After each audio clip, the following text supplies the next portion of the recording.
Good afternoon. Today is Wednesday, January 8th, and welcome to CFPB, the 2014 Regulatory Outlook, Nonbanks, sponsored by Venable, LLP, and our Consumer Financial Protection Bureau Task Force. My name is Jonathan Pompan. I'm a partner here at Venable and one of today's speakers and moderator. Today's session will go for about an hour and a half, and members of CFPB's task force will review the current state of federal consumer financial protection law and policy and outline what you and your company or organization need to know about what's ahead. During the webinar, our speakers will share their experiences from the front lines and offer strategies to help you navigate the evolving legal landscape. Please note that today's webinar will be recorded, so at any time later this week, after this week, you can go online to our website, which we'll provide the URL for in a moment, and to download the slides or the recording in the future and share it with your colleagues or friends.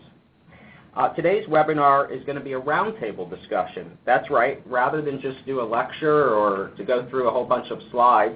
What we thought would be more interesting, particularly because this is as much a look back as it is a look forward, is to have this be conversational amongst ourselves and also with you.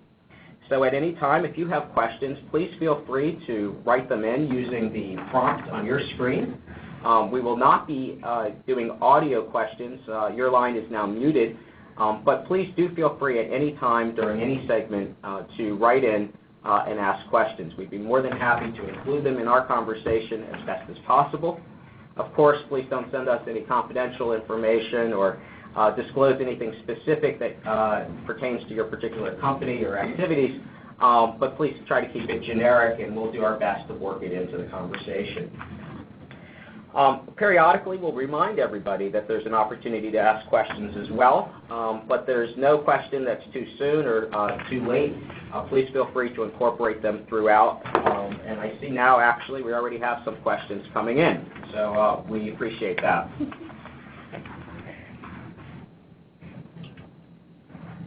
Now, let's meet our panelists today. First off, Suzanne Garwick, partner here at Venable and CFPB Task Force co-chair. She's worked extensively with lenders in the mortgage and auto and credit and other markets, and also has been very busily working with folks getting ready for the new mortgage rules later this week. Suzanne? Oh.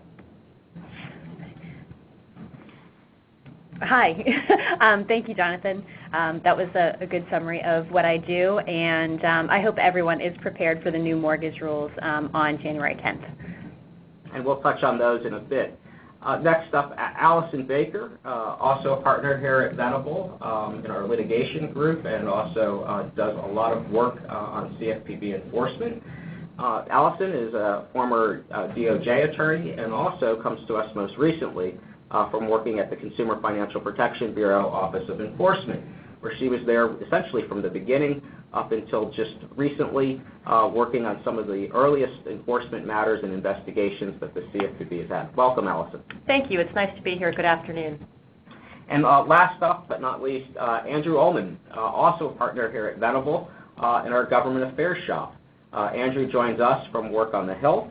And his practice focuses on financial services, regulation, and policy, and of course advocacy. Prior to joining the firm, Andrew was Republican Chief Counsel and Deputy Staff Director at the U.S. Senate Committee on Banking, Housing, and Urban Affairs, and as a result of that played a key role and was involved in a lot of the work with the CFPB coming to fruition during the debate and drafting of the Dodd-Frank legislation, which of course created the CFPB over 3 years ago. Welcome, Andrew. Thank you, Jonathan. And again, my name is Jonathan Pompan, and I work primarily with non-bank financial services companies in the money services sector, money transmission, debt buyers and collectors, as well as also housing counseling and other financial advisory services providers before the CFPB, FTC, and state government agencies. So topics today.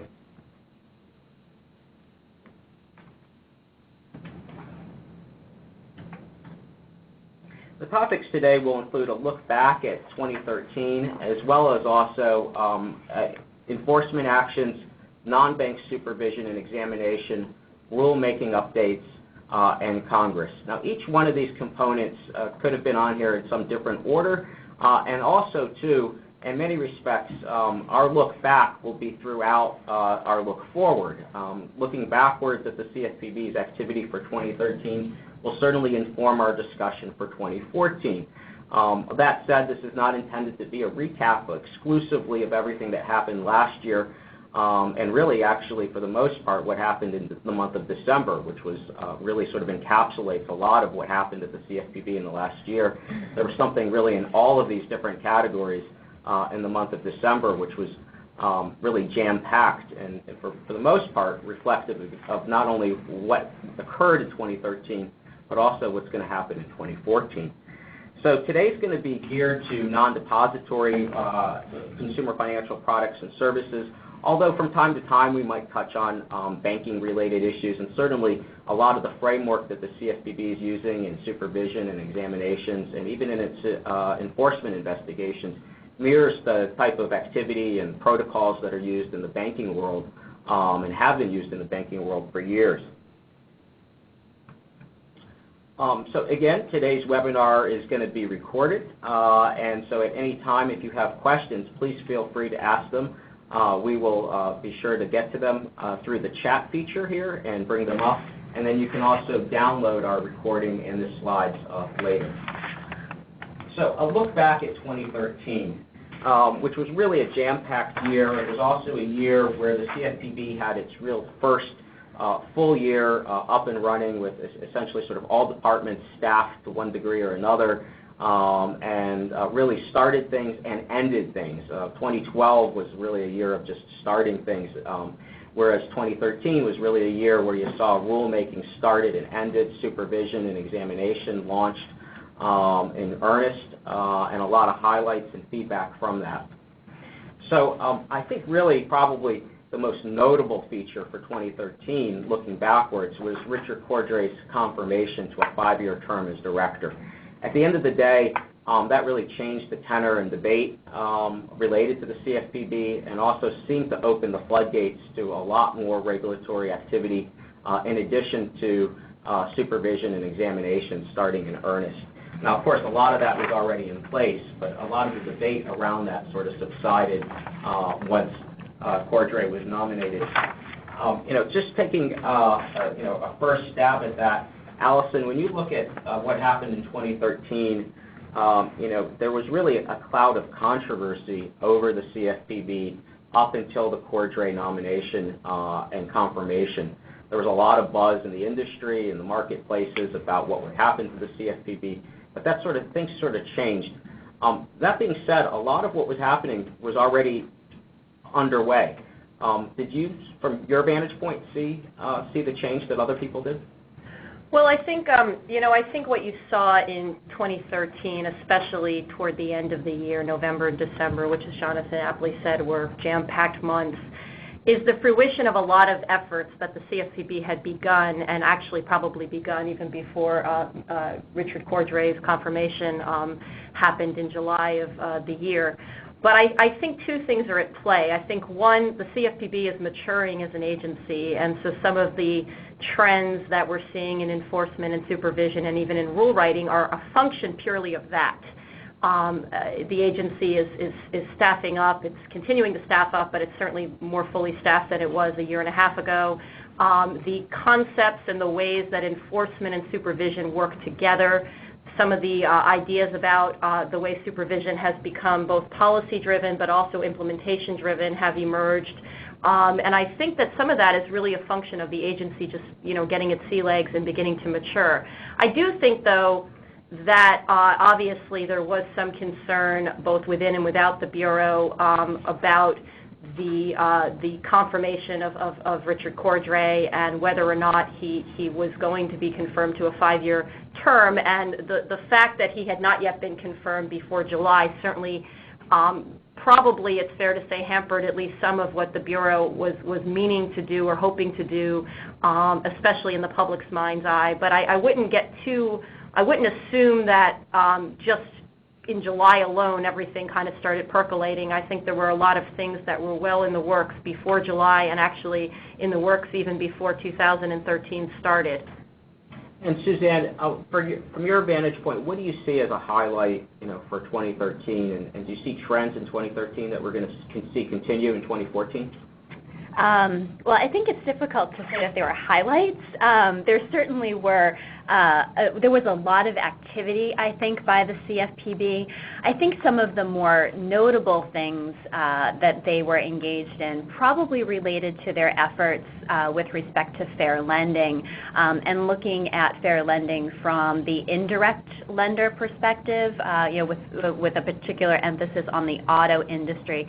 I think that sends a real message to folks who are not mortgage lenders that fair lending is going to be an issue really for everyone.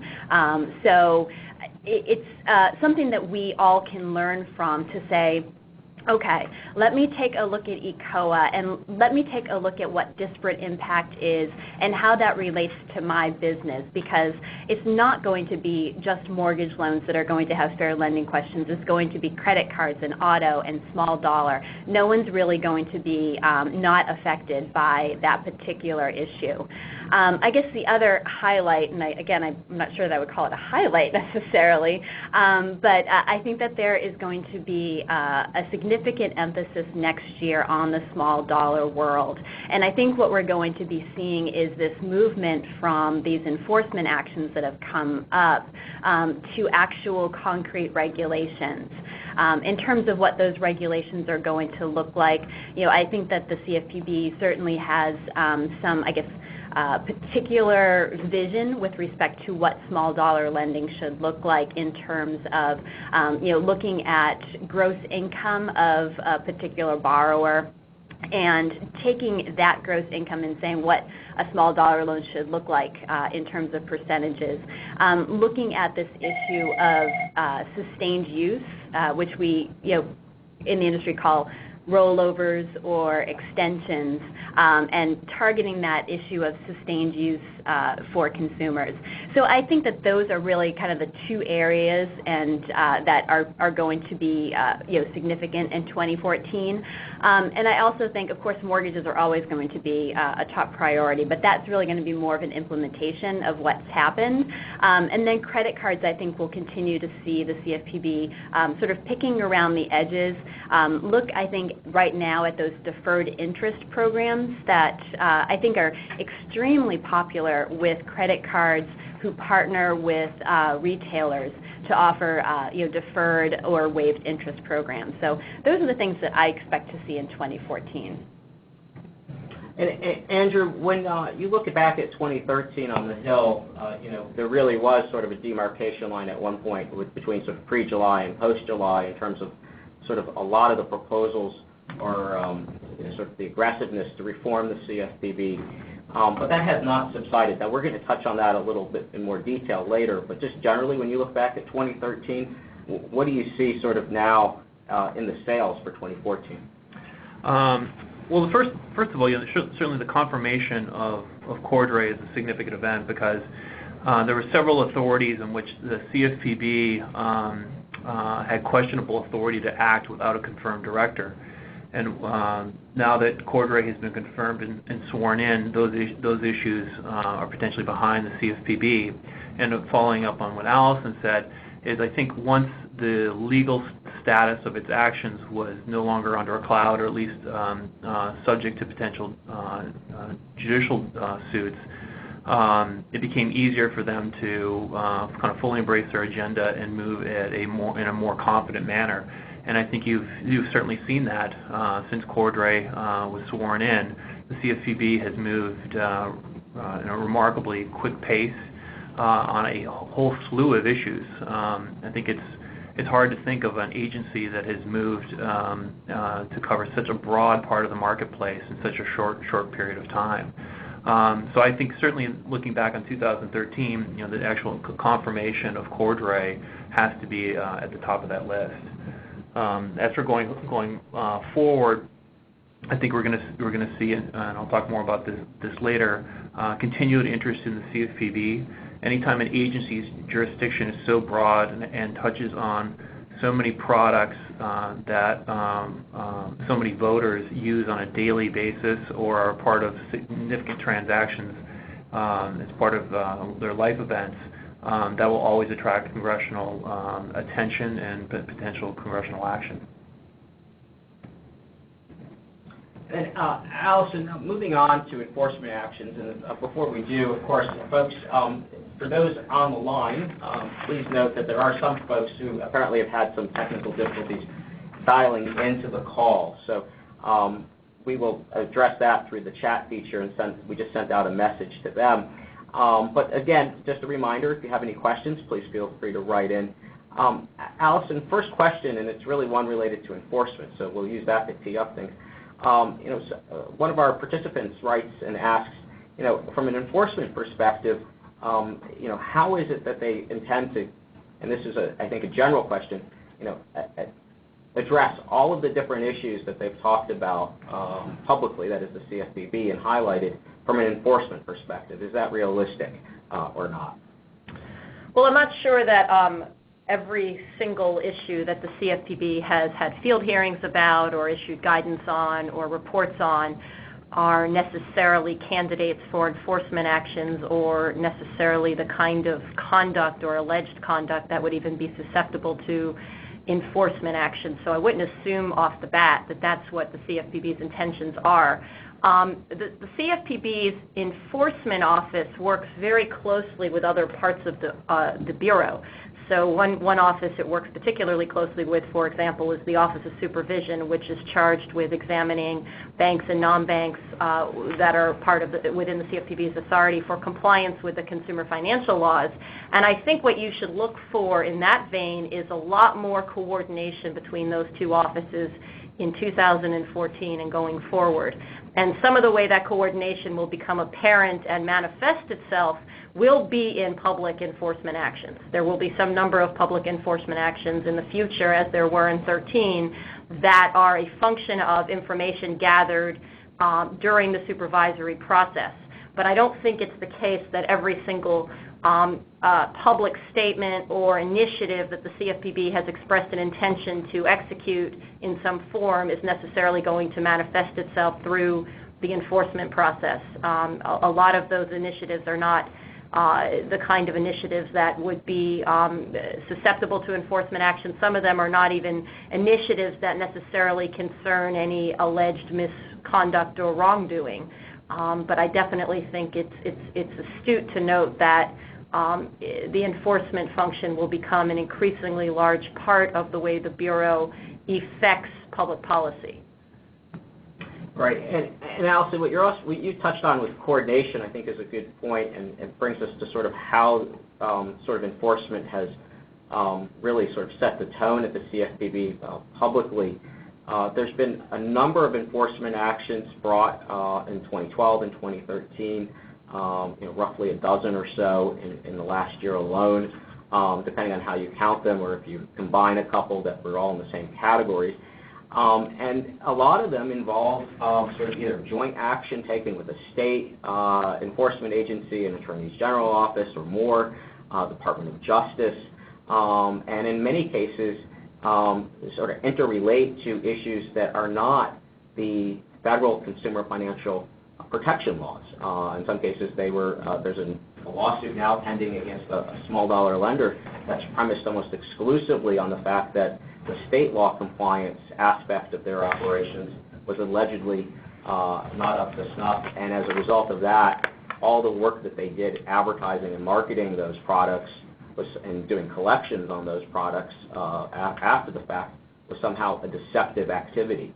So we're seeing the Bureau not just do sort of your traditional enforcement work, onesies and twosies, but doing some sort of very broad, systemic, and aggressive work in conjunction with states and DOJ. Is that going to continue at that clip, or are we going to see more CFPB-specific actions? I think you'll see both. I think it will continue, this coordination both with the states and other federal agencies. I think you will continue to see that, and I actually think that will expand and grow in 14 and 15 and beyond. I also think you'll continue to see more CFPB-specific actions.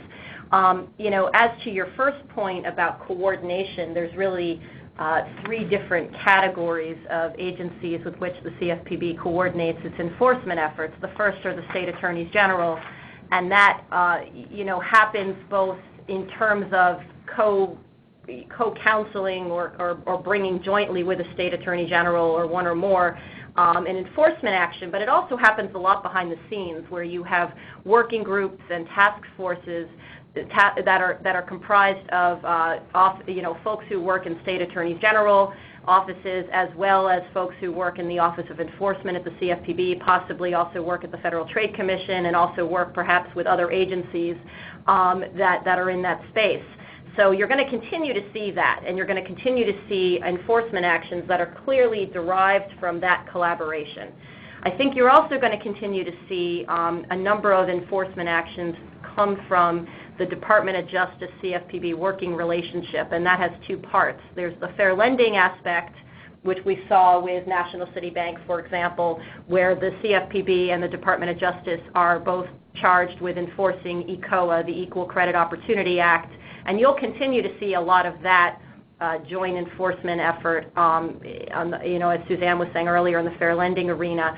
But I think one thing you'll also begin to see more of, and we started to see this a little bit in May of 2013, is an interest in having the CFPB Office of Enforcement jointly bring actions with the Department of Justice, either that the Department of Justice brings in connection with a criminal referral that the CFPB sends over, or even just a joint civil action. And I think you'll continue to see that, and I think you'll see that more in the next year, and a lot of that has to do with the Financial Fraud Task Force that is really chaired by the Department of Justice, but has as one of its component members the CFPB. You're going to continue to see that task force have larger and more comprehensive actions going forward, and the CFPB is certainly going to have some say in that as well. And that task force, Allison, is an interesting one, and for folks that have been on prior webinars and sessions with us and elsewhere, originally that task force sort of essentially stemmed from work in the mortgage area that was announced in the State of the Union address a number of years ago, and basically they took that template for mortgage servicer and related enforcement, and then shifted that over to sort of the broader categories of financial consumer protection, targeting both student loans, small dollar loans, debt relief, payment processing that was allegedly providing substantial assistance or facilitating activities in those channels, and other markets too. And for a number of months and really years, there wasn't really all that much news out of that particular task force. A lot of it was happening in the background. There were some investigations, but it's now starting all to come to fruition. Certainly I know that a lot of the non-public investigations have been brewing for quite some time, and now that's starting to percolate out, and really as sort of some of the mortgage enforcement, while there has been some notable actions recently announced by the CFPB, the joint settlement that they recently announced just in December with a large mortgage servicer.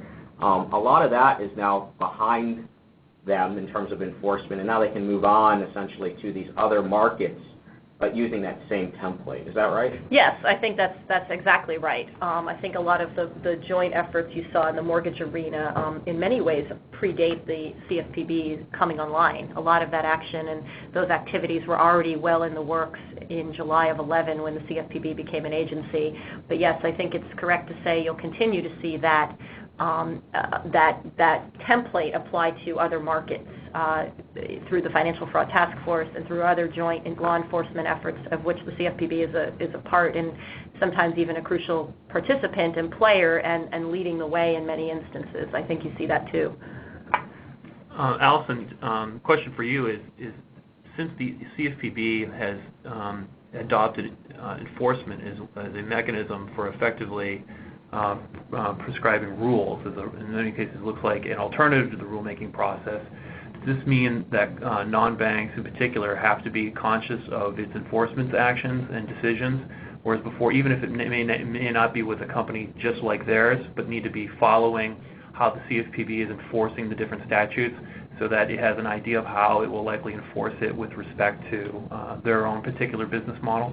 Yeah, Andrew, I think that's an excellent point. Absolutely. I would definitely and strongly counsel non-banks in particular to take very careful note of enforcement actions that are taken by the CFPB, not just those that maybe immediately pertain to their line of business, but even broader trends that you see, particularly with respect to the unfair, deceptive, and abusive acts and practices authority that the CFPB has.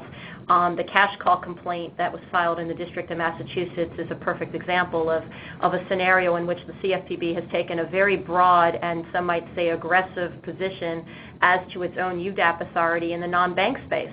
And I think that, while it applies to a particular industry, that cash call is a small dollar lender, I think you could see that template, that sensibility being applied across the board to a number of different industries in the non-bank arena. And I think it would be, it's crucial to be paying attention to that and to be heeding those enforcement actions. And thinking about how they are designed to, almost forecast where the CFPB is going in maybe a particular rule writing down the road, but even before that, just what the CFPB is looking to do in the enforcement arena. And that's an interesting one, too, because you've got a scenario where you've got a really robust set of state laws that govern a particular product, in this case, small dollar loans. And the allegation there is that the failure to allegedly non-compliance with those laws somehow makes the entire transaction and anything related to the transaction after the fact, in this case collections related to that transaction on those loans, a deceptive act. So it brings in all these state law requirements that if you were, for instance, doing a mock CFPB audit, for instance, or examination prep, might not necessarily be captured in the scope of your look internally. Or be captured by sort of your compliance management system. And we'll talk about that in a couple minutes. It's a very interesting one, though, where just isolated activities to help robust and enhance compliance management in particular areas sometimes might not be enough, because UDAP is really not only a specific concept, but it's really a catch-all, and it becomes an ability to be real cross-cutting, both in breadth and depth.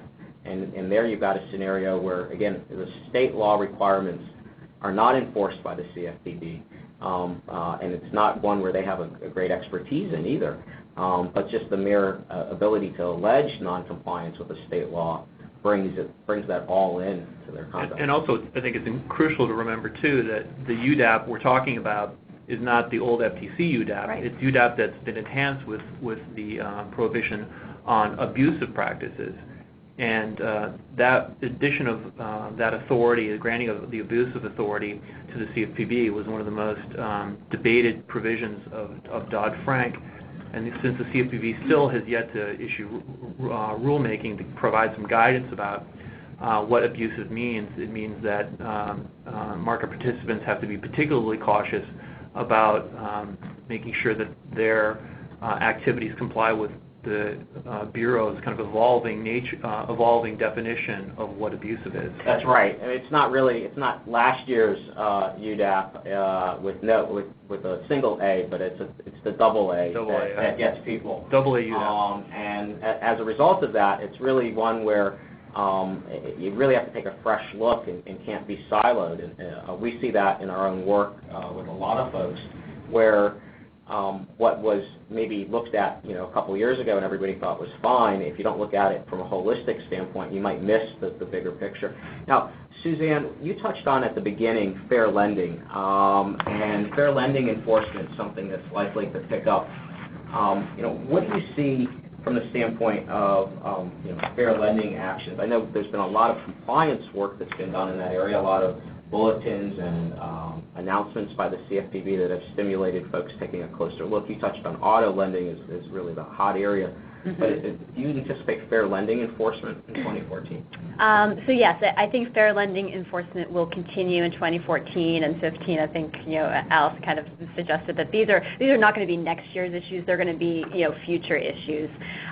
So fair lending to me is, I think, sort of a two-step process from a lender's perspective in looking looking at sort of their materials and their compliance. So the first step is certainly to look at your underwriting for any types of issues that would be kind of overt discrimination, which I would be surprised to find in anyone's underwriting. And by overt discrimination, I'm talking about creating criteria that suggest that you don't lend to a particular minority group or to a particular age segment, someone that's a protected class under ECOA or the FHA if you are a mortgage lender. But so taking a step back from looking at that overt discrimination, I think it's important to understand that there is this sort of disparate treatment that the CFPB has very much embraced, and I think will continue to embrace in the future. And that disparate impact, disparate treatment is not just looking at your underwriting, but it's looking at your portfolio and doing really a statistical analysis of it. So it goes beyond just the law. It looks a lot at the math. Where are you lending? Who are you lending to, and at what prices?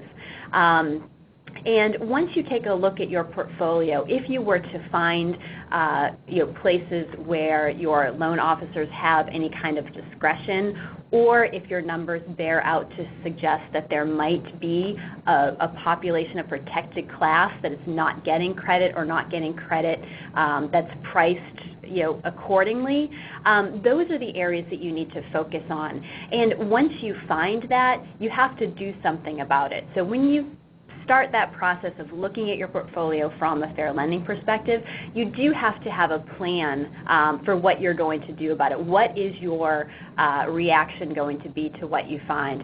And I don't know if Allison has anything from a fair lending sort of enforcement or litigation that she wants to add, but from the compliance world, that's how I see it happening. Allison, we've got a question that's similar to this from a participant, and that is in the credit card space, for instance, there hasn't been enforcement related to fair lending yet. In a lot of the different markets, there really hasn't been. Auto's been the one that's really gotten the most attention, and of course mortgage and rulemaking and all that.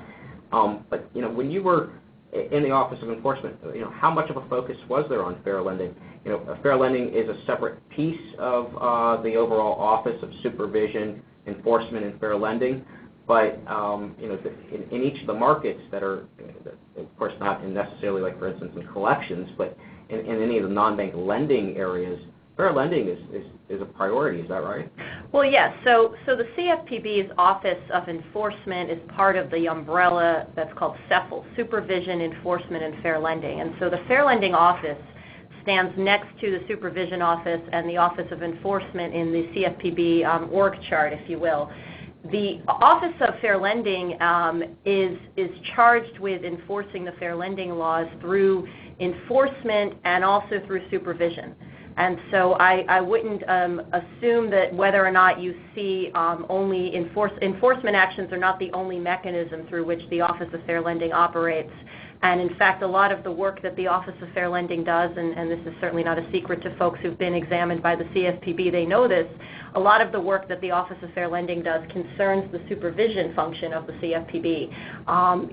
Certainly, for example, in the mortgage context, non-bank mortgage context, looking at HMDA data and collecting HMDA data and analyzing HMDA data, that is something that's a function that falls to the Office of Fair Lending. As to other areas, especially in the non-bank arena, certainly that is something the CFPB's Office of Fair Lending is looking at. And again, I think that happens not only through enforcement actions, but also through supervision and the examination function of the Bureau. And I don't know if Suzanne had anything else she wanted to add to that. Just a thought when you were describing or looking particularly at credit cards. I think if you look back at those orders that came out in July, whatever the year was, 2012, there was not necessarily, it wasn't a fair lending order, I don't think, but if you look at one of the orders to one of the credit card companies, I don't want to name names, there was an age component. So if you're using sort of internal credit scoring and modeling, it has to be done consistently with the law. And you certainly can use some credit scores to price or you make credit available based on age, as consistent with ECOA, make sure you're doing it right. And part of that is probably making sure your legal team reviews it, and also making sure that you have an accounting firm, someone like PwC is really good at that, going in and looking at your internal mechanism for fair lending purposes. Switching gears a bit, so we talked a lot about what enforcement has been and where it's going. We'll talk a little bit about how it's generated. One of the primary areas that's gotten a lot of attention and focus has been the consumer complaint database. And consumer complaint intake by government agencies is not new or novel. State AG's offices and of course the Federal Trade Commission have been collecting complaints for years, and so is the Better Business Bureau, who will often then refer those to the State AG's office or to the FTC. Now, how all those different agencies handle consumer complaints has been different, and in some cases, for instance, state AGs have been often tasked and created sort of a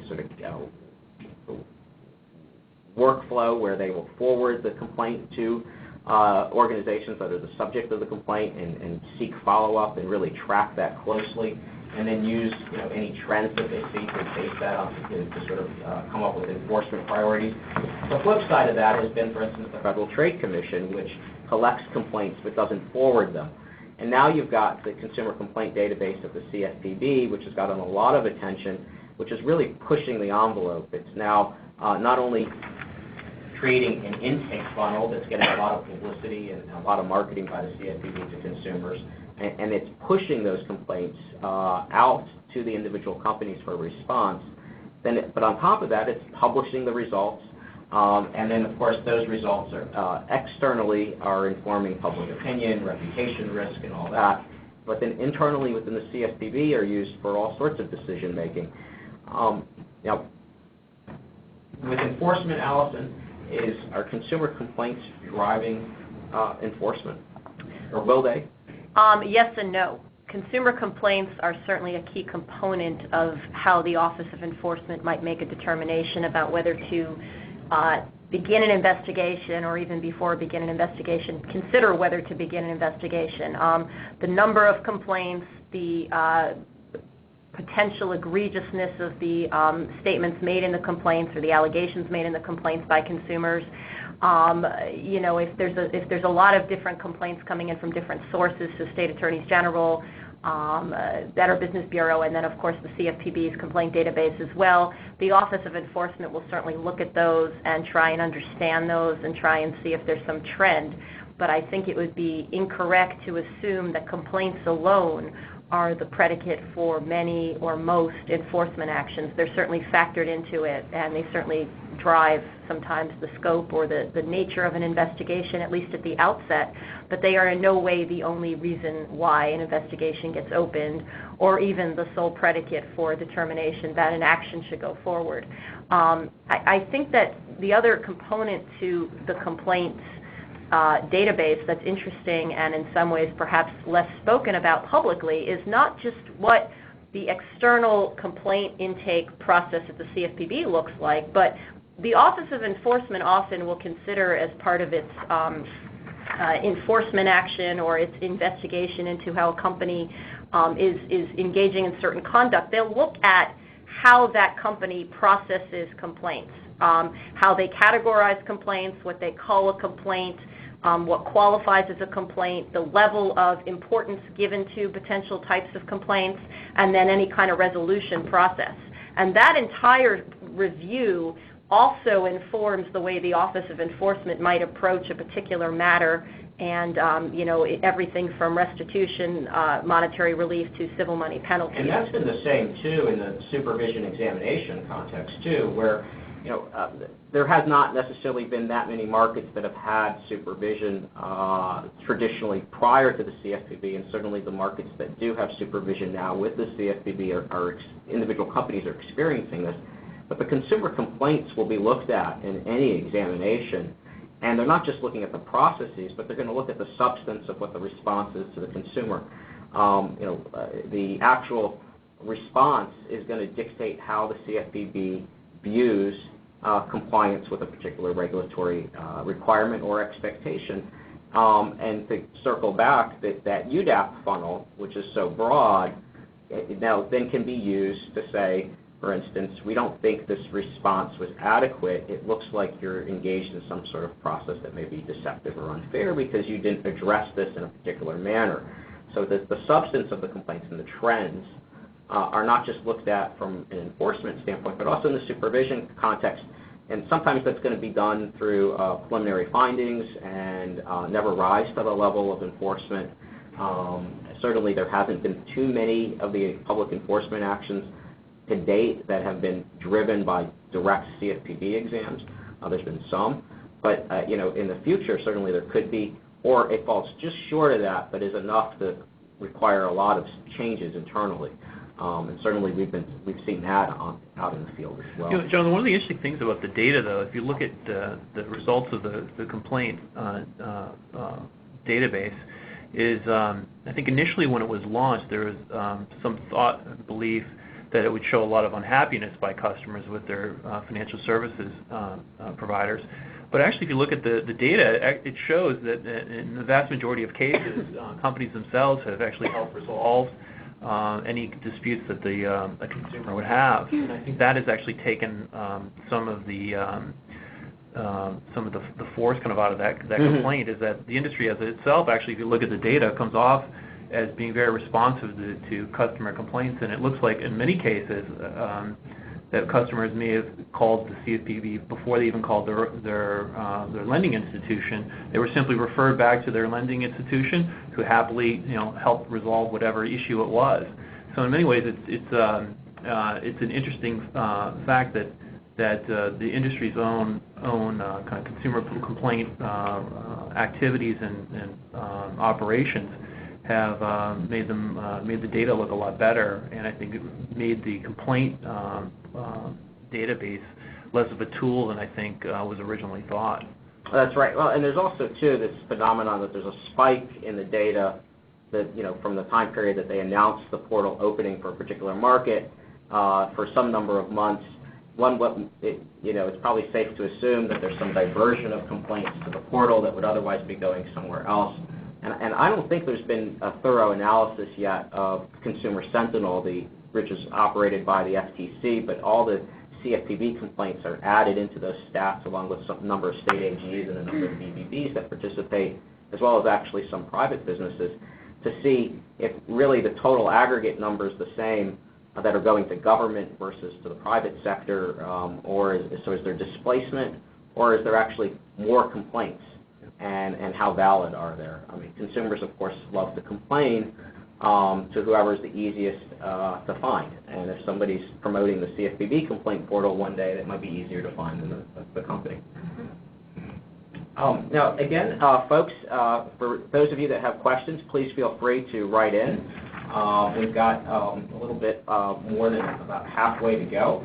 And we're happy to take questions. We've been incorporating them into the discussion already, and certainly we've got a couple more segments to go, as well as also catch-all at the end. So moving on for the next segment, non-bank supervision and examination, which we just touched on. Non-bank supervision and examination is essentially relatively new, not just at the CFPB, but at the federal level for non-banks.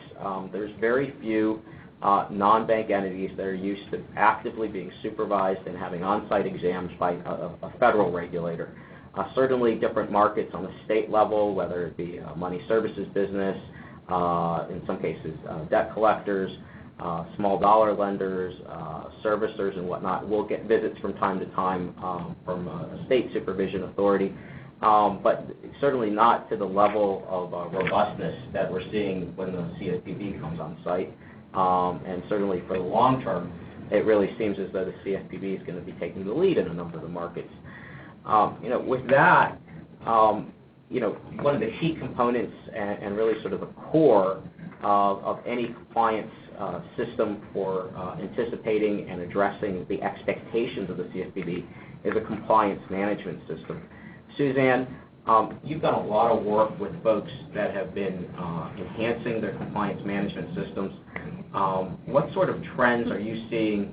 And for a lot of non-banks, it's going from having a bunch of components to then sort of this next evolutionary step. Can you describe that process? Sure. I'll try to describe the process as best I can. And I think the title or the framework that we're talking about today is talking about non-banks. And this is the part of the program where I guess I would suggest that folks try to think of themselves or recast themselves a little bit more like a bank. And the reason I say that is because a CMS, I think, is a natural state for a bank.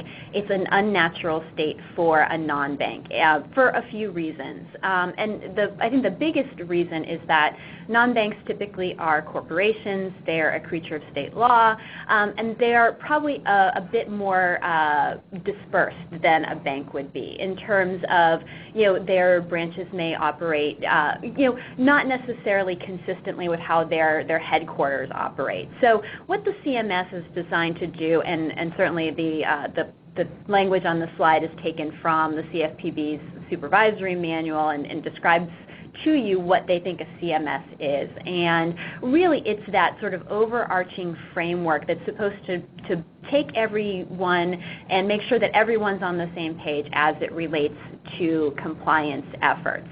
I think one of the important things is to focus on if you're a non-bank is that the CFPB is going to talk a lot about the board having board-approved policies.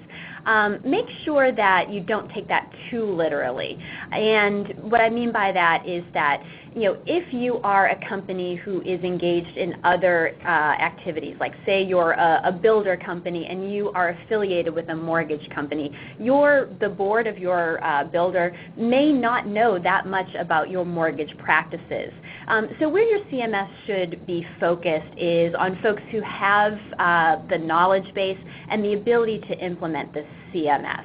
And I think if we move to the next slide. So when I look at the CMS and I am trying to tell non-banks what to do in terms of creating one or establishing one for at least auditing purposes from the CFPB, I try to break it into 5 kind of components. And I name them kind of broadly. And the first one I name it is operations. And by operations, I'm referring to, have you established a chief compliance officer? What resources have you dedicated to the CMS? Because you need to demonstrate that you are funding and paying attention to your compliance activities. So make sure that you have basically a line item in your budget that relates to compliance. It's really important to demonstrate your expectations. And demonstrating expectations, I'm referring to talking to your employees, talking to your vendors, anyone who is going to be touching or interacting with your consumers from a compliance or consumer protection perspective. That's who should understand your expectations for compliance. Make sure that you have, if your board is actively engaged in your compliance activities in your CMS, make sure you have the minutes that support that. So if you have minutes that relate to adoption of your policies and procedures, that relate to your naming of your chief compliance officer, having that evidence of what you're doing and what your focus is on compliance is very, very important.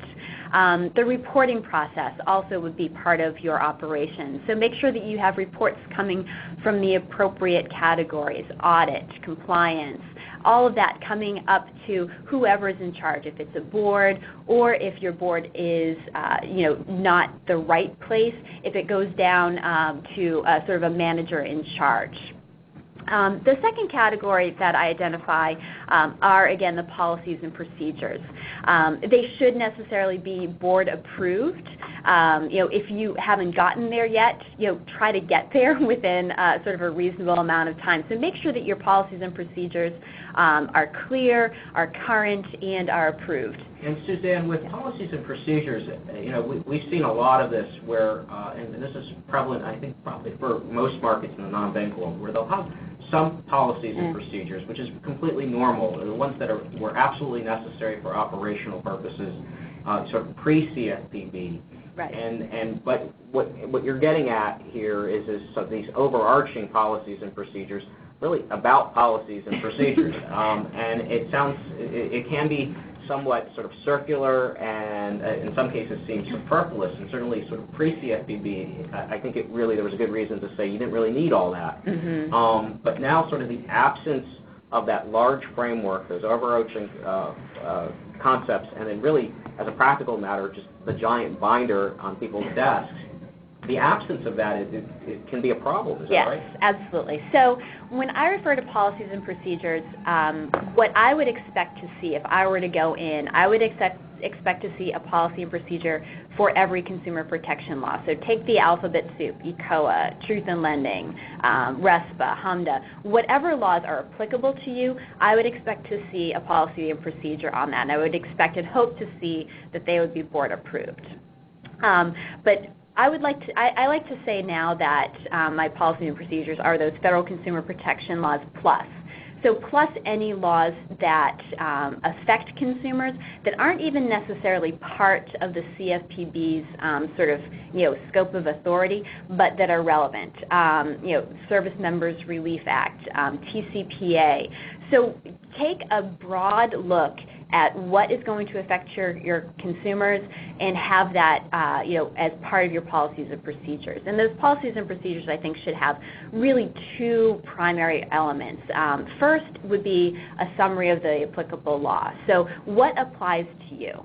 And then second, how do you actually comply with that? Which is, I think, sort of the step that I see missing sometimes, is that part of it that makes it unique to you and that will articulate or evidence to the CFPB that you know what you're doing, you know what's expected of you, and how you actually get there. And Allison, in the enforcement context, you and I have worked on a couple of matters already where the investigations are really examinations because there wasn't supervision examination authority yet. And they're looking at those policies and procedures in the investigations under civil investigative demands and other inquiries. And it's the absence of that that causes trouble, right? Where traditionally in an investigation context, less papers and less production's better. But it turns out that if you don't have these certain things, then the assumption is there must be some smoke or fire. Is that right? Yes, I absolutely think that's correct. The absence of policies and procedures is definitely a concern if you are asked in the form of a civil investigative demand in the context of an investigation for those documents. And the other thing I would add is if you have those policies and procedures, they should be accurate and they should be correct and they should reflect what the law says, and they should also reflect an effort to educate and train the relevant staff members. So it's not enough to simply have them. You have to have them, per Suzanne's point, in compliance with the relevant laws that apply to the particular business that you're in. But yes, absolutely, that is very much the case. I have yet to see a civil investigative demand that does not request policies and procedures concerning the alleged conduct at issue. And proving from the standpoint of going through that, oftentimes proving the policy and procedure, let's say it's not written down, so essentially proving that it exists, that there is a practice, it can be very challenging in the absence of having those documentary material. Now, switching gears a little bit, we talked about training. Suzanne, auditing. It's an important feature. It's essentially, you can either wait to do it, you can do it internally or you can wait for the CFPB to do it. It's probably the bottom line. But what do you see from an audit standpoint that's oftentimes either missing or is a good practice to have? Right. So I think the ideal, what I'd like to see is really sort of continuous internal auditing. So, based on your portfolios, your size, how complex your business is will drive how much auditing you should do. But right now, you should be doing probably a lot. You should be looking at your portfolios for systemic weaknesses, looking for compliance concerns. So internally, if you only have 3 people in your office, one should be your chief compliance officer and the other guy should be, your auditor, because it's such an important part to make sure, you need that double check to make sure compliance is happening. We use the terminology auditing, and it is a sort of a shorthand for also really monitoring too, right? Because at the end of the day, the CFPB's expectation is not that you're going to catch it after it happens, but that you're going to catch it while it's happening and make the course correction, not just prospectively, but for that individual consumer or class of consumers that may have experienced whatever it was that was caught during the monitoring. Is that right? Exactly. I think that's correct. That's the rule you're looking for. Now, we talked about consumer complaints driving enforcement or supervision, examination, scrutiny.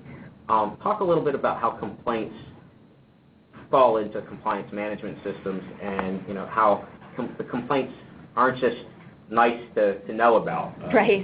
Yes, they're not nice to know about. They are a must to know about. So from a compliance perspective, I think that complaints are a very vital part of what you're looking at internally. So I think, hopefully you have 4 people on staff. You have your compliance officer, your audit guy, and someone who's in charge of complaints. And start at the basics. You need to have a very good definition of what a complaint is. And it's actually a little bit more of a slippery concept than I think folks actually can consider, because is it an inquiry, is it a complaint, how do you classify these things? So step 1, make sure you know what your complaints are. Step 2, what is your escalation process? Make sure that complaints are going to the right hands. Some may be routine. Some may involve, federal consumer protection laws. Some may involve fair lending that you're not capturing. So make sure that your escalation process is appropriate. And then I would say look inwardly and look outwardly. So look inwardly, make sure that you're keeping a log of all of your consumer complaints, and yes, all of them. And I know that there might be a vast number, depending on your type of business, but make sure you have a log of that. The CFPB is going to ask for it. I guarantee it. Make sure you have that log. Make sure you pay attention to it. Look for systemic issues. Look outwardly too. Look to see if, check the consumer complaint database and their public postings. Social media too, right? Yes, check Twitter to make sure that your competitor next door may be doing something terrible, and you don't want you to be the next person that's on Twitter somewhere. So those are my emphasis for complaints. Now, supervision and enforcement and also fair lending makes up about 45% of the staff at the CFPB. And a large number of those folks are actually not in Washington, but deployed in the field at their regional offices. This is something that's come about in the last year, and we're going to start to see more from regional offices probably in 2014 than we have in the past.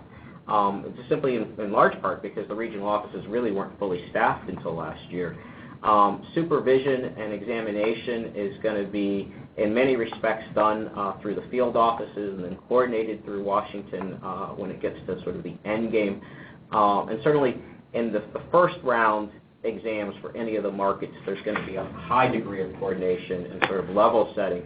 But we're starting to see already a lot of the regions and sort of basically teams, and particularly in the markets that have had supervision now for a year or longer, sort of come into their own, where they are out there and making decisions, and there is a baseline for them to sort of grade against and then work to that. I think in 2014 what we'll see is really the evolution of that process. And one that takes into account not just the sort of the pre-examination scoping and the on-site, but then a lot more of the work sort of in these last 2 squares, the conclusions and sort of that monitoring focus take place in the regions as opposed to sort of out of D.C. What I thought was interesting, though, is really where 2013 was in terms of by the end of the year, all the different non-bank markets that are covered by supervision and now examination, and particularly the larger participant markets have come into fruition, where we now have a number of different markets. I think the question we frequently get here is well, who's next? And I guess I would say that it may not actually matter to some extent, because the CFPB, whether it's through investigations, through the enforcement office, or just by alleging that the activities of the entity pose a risk to consumers, can come in and do essentially the equivalent or an actual exam. But that being said, there's still a number of non-bank, larger participant categories that were originally enumerated over 2 years ago that haven't been addressed. Particularly money services businesses, prepaid cards, debt relief, and other categories. Folks, Allison, Suzanne, what are you seeing? Is that going to be the driver of additional compliance and scrutiny, or are we going to see it more from the regulatory rulemaking side, particularly like as we're seeing now in mortgage, or for instance, just through straight enforcement actions? Well, I think you're going to see a little bit of everything. You're going to see there's definitely in the Office of Supervision an ongoing effort to continue to define and refine the larger participant markets and to continue to look at those markets and to ascertain kind of what would be a larger market and what would be a larger participant in that market. And that's an ongoing process. And so I don't think that that's exclusive from potential rulemaking in certain non-bank arenas and also enforcement actions. I mean, the obvious and probably easiest functional way to effect policy immediately is to bring some series of enforcement actions. But over the long haul, the Bureau is looking also to establish larger participant non-bank markets and to establish its ability to examine entities that fall within each of those markets. And of course, even over the longer term, it's definitely looking to draft rules that apply across those markets. And so I think it's more of an incremental and step-by-step analysis, if you will, as opposed to thinking about these things as being exclusive from each other. Well, also with regard to the debt services relief, we've been seeing a fair number of enforcement actions in that, and that's an area where it looks like the initial approach has been to engage in supervision/rulemaking through the enforcement side of the CFPB.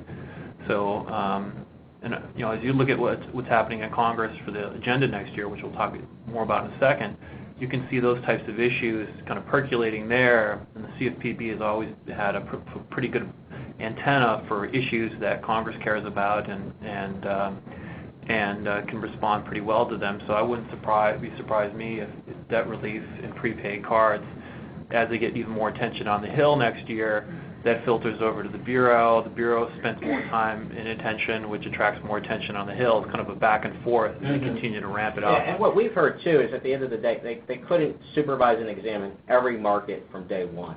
And that's just the reality of staffing and getting up to speed. But now with over 1,300 employees and some experience having been built out through mortgage, and now some of the other markets, including debt collection and the credit reporting agencies, there are teams now that can go into the field, examine some of these other markets when and if they get the funds. I mean, from day one, debt collection, payday loans, those are amongst the top items of the agenda for the CFPB when it was being created. And so I've always viewed those issues as just a matter of time when they get to them. Top complaint categories, too. And also, interestingly, if you look at sort of the state law landscape, the least supervised on the state law landscape, where, for instance, money services businesses, debt relief service providers, and others are routinely examined by banking departments across the country because they move financial crimes. I just want to say one thing. I think it's not necessarily transparent to folks in the industry that a larger participant rulemaking is not done in isolation. It's actually done, hand in hand with supervision, because the rulemaking will come out, but the folks who are creating that part of the supervision manual have to have been working kind of hand in hand with them. So it's a tandem process. It's not, here's our larger participant, and then we'll come up with the examination. Right. And to add to that, yes, I was going to, you kind of, it's exactly accurate. The Office of Supervision is charged with writing the larger participant rulemaking.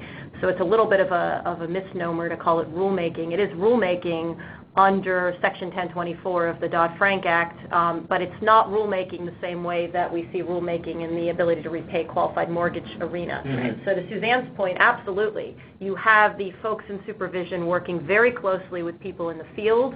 And also one of the harder things that people don't talk about is trying to figure out what the market is. Mm-hmm. How do you define the market? And then once you've defined a particular market in a non-bank arena, how do you decide who falls within or without the larger participant designation? And, absolutely, to Suzanne's point, that, they're looking at this and they're saying, okay, we have to have a module for our examination manual, and we need to understand what that world looks like and what it is we're even examining for. Right. And that's a long process. That takes a long time. And in some cases, it's actually, if you go back and you sort of connect the dots, in some cases it's the same team of attorneys that have worked on one and migrate to the next and so on. And so as a result of that, of course, they just simply can't do it all at the same time. But, they've traditionally been doing 2 a year or thereabouts, and we should certainly look forward to possibly seeing more in the future. At the end of the day, though, examination and supervision really doesn't change the underlying requirements on the company. Certainly, it amplifies what the expectations are, but certainly the writing's on the wall from any of the other markets with respect to sort of what is expected. As Suzanne said, it's that those policies and procedures and the robust auditing, monitoring, training, and then, of course, roping in the complaint piece of it is really important. We have a question from one of our participants going back to our discussion on complaints. What is our definition of a complaint? And I think everybody here in the room is shaking their head. Sort of the conventional wisdom is what will the CFPB not consider to be a complaint? Even just the slightest bit of consumer confusion expressed on a phone call or in an inbound email or through a portal on a company website or through some other means could be, from the CFPB standpoint, a complaint. Now, that being said, for folks that have spent some time on the complaint portal, there's some pull-down menus and there's some guidance that's sort of funneling people into different categories. But when we talk about complaints, while we focused on the complaint portal, I think it's important to sort of indicate that we also view complaints with a lowercase c. It's not just the portal. It's everything, whether it's coming into the company or it's just out in the ether in the marketplace or on the internet. That stuff gets looked at. A lot of the folks, for instance, in enforcement at the CFPB came from the FTC. The FTC routinely would use stuff from ripoffreport.com and other sort of third-party websites, unverified, as the basis to bring an allegation. Now, usually that's coupled and tied with additional fact-finding or the precursor to fact-finding. But, complaints sort of you sort of know it when you see it, but from the CFPB standpoint, they seem to see it a lot in the absence of seeing it otherwise.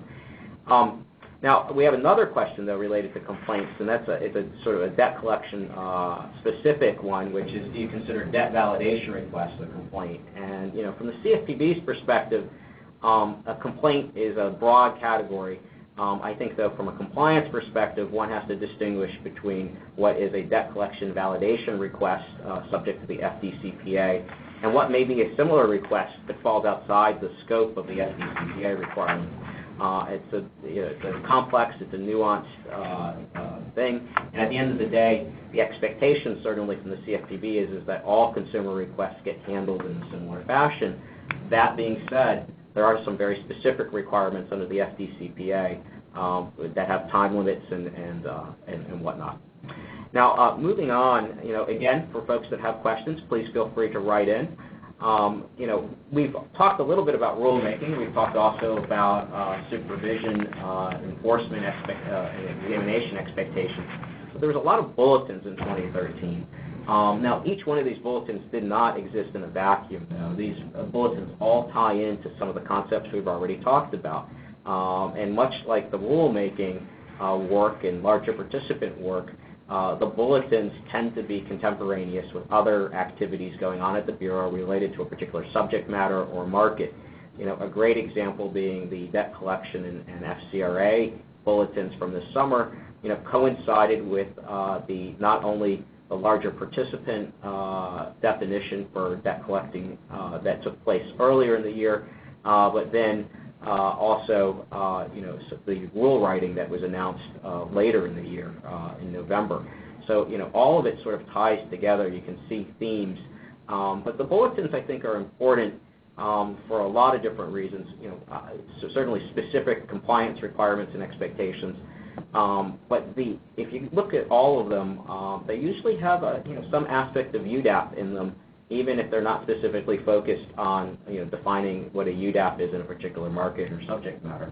And from the standpoint of an overall compliance management system, taking that very broad view, even bulletins that have nothing to do with a particular market or a statute that might even specifically apply to your activities, they oftentimes can help inform the direction the CFPB is taking and the viewpoints they're taking in different places. Rulemaking updates, we could spend an entire webinar talking about rulemakings, and certainly this week there's no shortage of webinars and other things on mortgage. That being said, there's been some other rulemaking activity too. Not only in the mortgage sector, but there's the announcement at the end of last year for debt collection, the advance notice of proposed rulemaking with a comment period that ends on February 10th. Is of course the precursor to probably what will be landmark rules in the debt collection space. We've talked about larger participant. There's been talk that there could be a small dollar lending rulemaking at some point. That's going to certainly has coincided to some extent with some enforcement activity, as well as also a variety of public speeches and testimony on the Hill. Overdraft is something that's gotten a lot of attention. Prepaid cards is sort of on deck, although that could be on deck for longer than not. Just prepaid cards seems to be the perennial item that any government agency talks about wanting to do something and sort of puts to the side the next year. And then there's arbitration, which is I think probably getting the most attention because it's cross-cutting. And certainly the debate about arbitration provisions is going to be a complex one because you've got state law and contract law that comes into play as well. And so that's going to be one that there's going to be a lot of debate on, but it's also one that doesn't just affect a particular market. It affects really anybody that's got a consumer agreement or attempts to enforce a consumer agreement.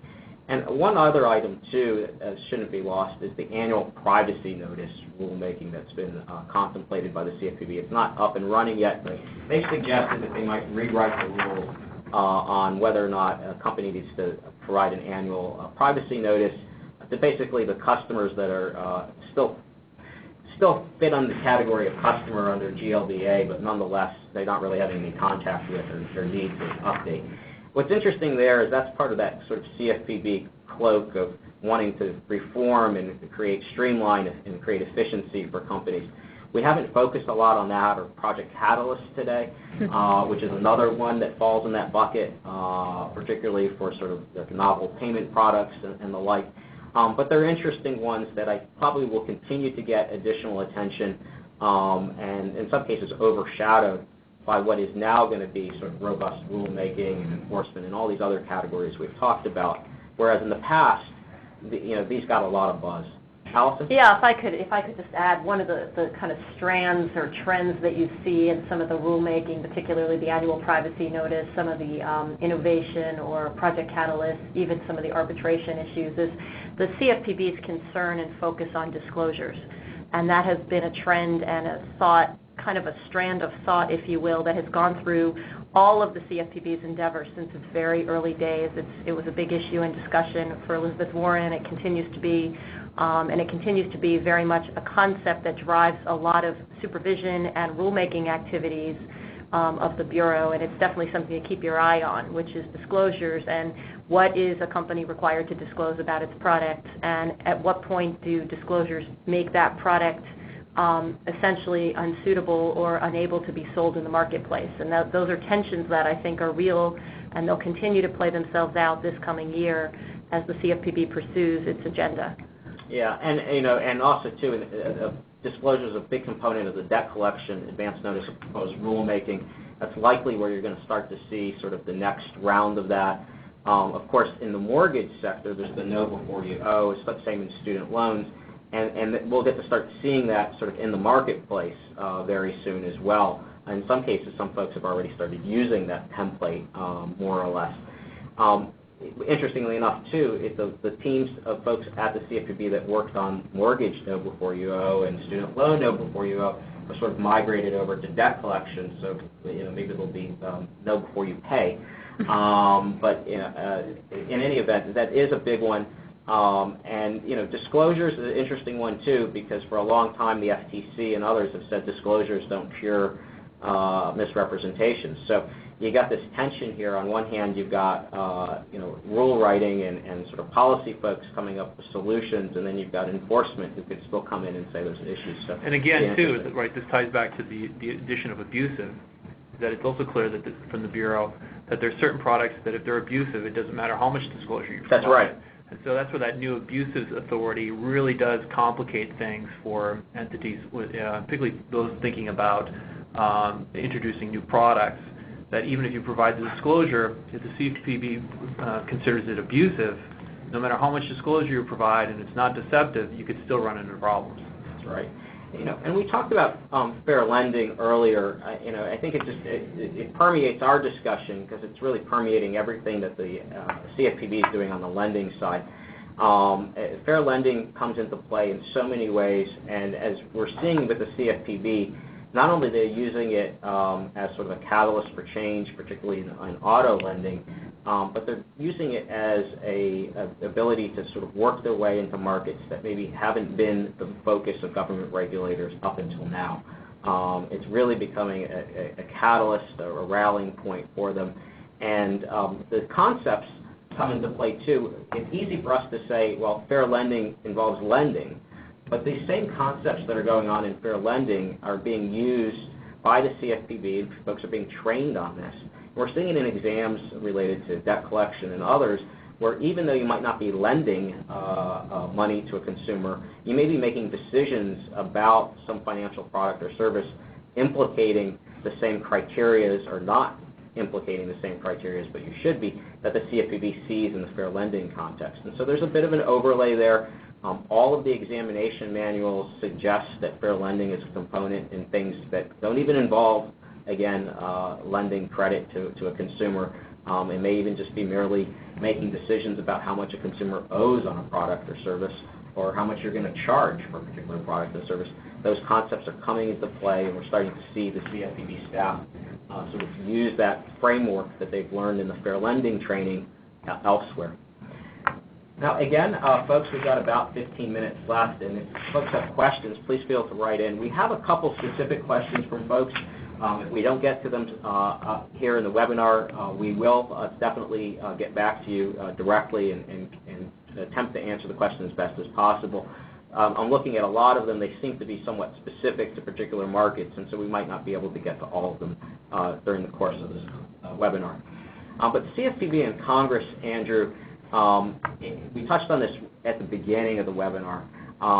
Things really changed considerably in terms of the tenor amongst sort of how companies were planning around the CFPB. Once Cordray became essentially the permanent director, with a 5-year term, extending if he stays, through at least the first year of the next administration.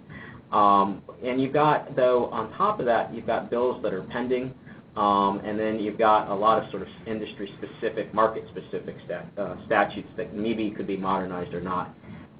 How relevant is all that, given the fact that CFPB's got this UDAP power that it doesn't seem afraid to use? Well, 2 points. The first is that Congress is always relevant on these issues. But at the same time, the CFPB was specifically designed so that it would never have to go back to Congress for additional authorities. That's why, for example, the language on abusive was such a heated point of debate in the creation of the Bureau, because it does empower the Bureau to take such broad actions across the financial sector, as well as its other authorities and supervision. It was designed to have enough authority that it wouldn't have to go back to Congress for additional authorities. But that said, there are 2 particular ways the way Congress will still influence the CFPB. One is certainly there are efforts in the Congress to reform the Bureau. There is still an effort to change its governance structure, and there's some bills that have already been passed by the House Financial Services Committee along that lines. So that issue, even though Cordray has been confirmed, hasn't gone away, but it has, for the time being, there's a little bit of a stalemate on it because House and Senate are controlled by different parties. And it's unlikely that that issue will be addressed during this Congress. The fact that Congress is split too also means that it's tough for any legislation to be enacted, but that doesn't mean that legislation that's introduced in advance doesn't influence how the CFPB conducts its activities. In fact, in many cases, that can create a push for the CFPB to act. And if you go through and look at the areas where Congress is interested, they do overlap with many of the priorities of the CFPB. In particular, in debt collection, prepaid cards, treatment of military personnel with regard to financial services, payday loans. Those are areas where the Congress is active. There are a variety of bills, some of which are listed on the next slide. And those provide, I think, a good indication of the things that Congress is interested in. And the CFPB has always been very conscious that to understand what, to the extent that Congress is vocal about a particular activity, that can encourage the CFPB to take action in a particular area. So that's why it's always important to make sure you know what's going on in Congress. So, Andrew, even if Congress doesn't enact any new legislation, though, there's still a role that Congress is playing here in influencing the CFPB and vice versa. Is that right? There's no question that there's a close relationship there, and as the CFPB will say itself, it testifies to the Congress a lot, and so it gets a lot of questions from members, and it certainly responds to that. Now, it's likely to respond to some demands rather than others, depending on its agenda, but it certainly influences what it does. And I think the way actually for next year is setting up, there are a couple of particular issues I think you could see pop up. One is I think student loans. This is an area the CFPB has already started to show more interest in, but it's also one that Congress has shown more interest in. There have been several bills dropped that would change not only the kind of disclosure obligations with regard to student lending, but also the kind of debt collection and dischargeability in bankruptcy with respect to student loans. And that corresponds with the CFPB's new actions on student lending. So I think that's an area that you could see really grow next year. Prepaid cards is another one, as you mentioned earlier. It's an issue that's been out there for a while. Another bill was recently dropped on the subject, which indicates that may be something else that comes up. One other area where I potentially see actually legislation actually being enacted, that's my one caveat for the year, is that there is a recognition on both sides of the aisle that all of the new regulations that have come on since Dodd-Frank have really made it difficult for small and community banks. And there is now strong support on both sides of the aisle, as I mentioned, for some kind of small bank regulatory relief. I think you've seen it right now in the context of the Volcker Rule, which most people think of the Volcker Rule as applying to only the large, globally active banks. Yet, by its clear terms, the clear wording of the statute, it applies to all banking entities, engaged in trading and having certain relationships with private equity and hedge funds, and that includes small and community banks. And the final rule had some severe consequences for certain entities. And already Congress is looking to pass a bill to help small and community banks deal with the Volcker Rule. That's just an example of one area where you could potentially see a bill move sometime next year, especially in an election year, to provide some kind of regulatory relief. Right. So by analogy, there are other entities, other markets that are regulated now by the CFPB, fall under the scope of the CFPB, that could potentially qualify for some interest related to a relief effort if the CFPB were to overstep its bounds. Yeah, well, it's also, I think the way I would phrase it as there's an interest in helping smaller entities deal with the kind of mountains of regulation that have been imposed over the last couple of years, that could impact, even though small banks is likely the focus, a lot of non-bank entities would also potentially could be a beneficiary. That also means, though, that if there's a bill that's moving through, it also does present some risks, because as I just gone through, there's a whole slew of other legislation that could potentially be attached to that as part of a package deal, where there'd be some regulatory relief in some areas and some new authorities and new penalties in another area. So, well, I think the general, the consensus view that not much will happen in Congress is probably right. I think this is my one caveat to that, and I think it could be potentially a big one. And the other thing that's related to that is never underestimate the impact of new events in the marketplace. As we just seen with data breach, with some well-known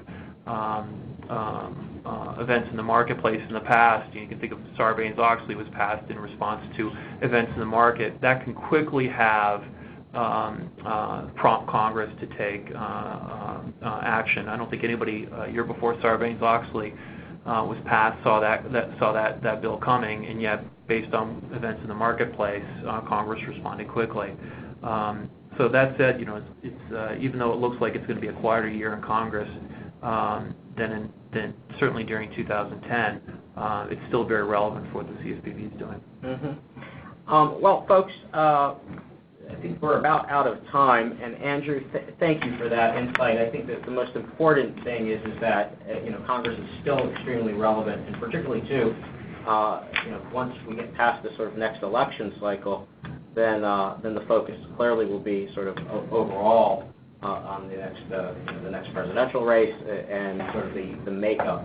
And of course, if the makeup of the House or Senate were to change dramatically, that may change the dynamic as well too. Yeah, no question.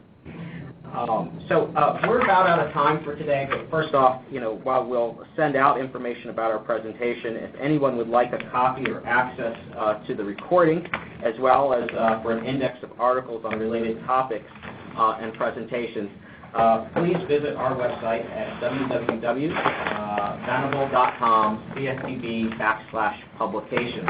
On there you'll find over 200 articles and PowerPoint presentations on a variety of CFPB-related topics. And later this week, this presentation and recording of this webinar will be posted for your use. The presentation also will be distributed via email link to participants as well. I'd like to thank our panelists today, Andrew, Allison, and Suzanne. This is terrific feedback.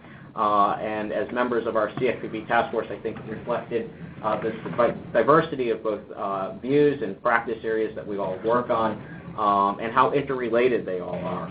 I'd also, of course, like to thank the folks from our event and marketing staff for helping put this together. And again, for more information on the topics discussed, please visit our website at venable.com/CFPB/publications. And you've been participating in CFPB 2014 Regulatory Outlook, Nonbanks from the Venable CFPB Task Force. Thank you.